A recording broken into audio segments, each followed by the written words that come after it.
এই লোকটা এতটাই মোটা হয়ে গিয়েছিল যে সে কোনো নতুন কাপড় পরলেই তার কাপড় পেছন থেকে ছিঁড়ে যেত। আর তার পেট এতটাই মোটা হয়ে গিয়েছিল যে তার ভুঁড়ির কারণে তার হাত তার পায়ে পৌঁছাতো না।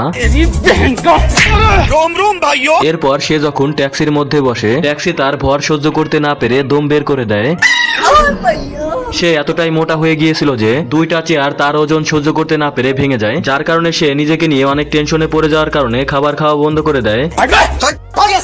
কিন্তু তবুও তার পা খাবারের দিকে টেনে টেনে নিয়ে যেত। এজন্য সে তার বুদ্ধি খাটিয়ে নিজেকে কন্ট্রোলে রাখার জন্য ফ্রিজটাকে তালা মেরে দেয়। কিন্তু এমনটা করার কারণে তার ক্ষুধা 1000 গুণ বেড়ে যায়, যার কারণে সে তার পেটটাকে শক্ত করে বেঁধে দিয়ে বই পড়তে শুরু করে দেয়। কিন্তু সেই বইয়ের মধ্যে অনেক মজার মজার খাবারের ছবি আসতেছিল। এমনকি সে তার চারপাশে মজার মজার খাবারের ছবি দেখতেছিল, যার কারণে সে নিজেকে কন্ট্রোলে রাখার জন্য ক্ষুধার্ত অবস্থায় ঘুমিয়ে যায়। কিন্তু রাতের বেলা হঠাৎ করে সে ঘুমন্ত অবস্থায় হেঁটে হেঁটে খাবার খাওয়ার জন্য ফ্রিজের কাছে চলে যায়। কিন্তু তার ফ্রিজে এক ফোঁটাও খাবার খুঁজে পাচ্ছিল না, কারণ তার খাবারগুলো তার মৃত ভাই চুরি করে খেয়ে ফেলেছিল। পরের পর্ব দেখতে লাইক করে তোমার ফোনে কত % চার্জ আছে কমেন্ট করে জানাও।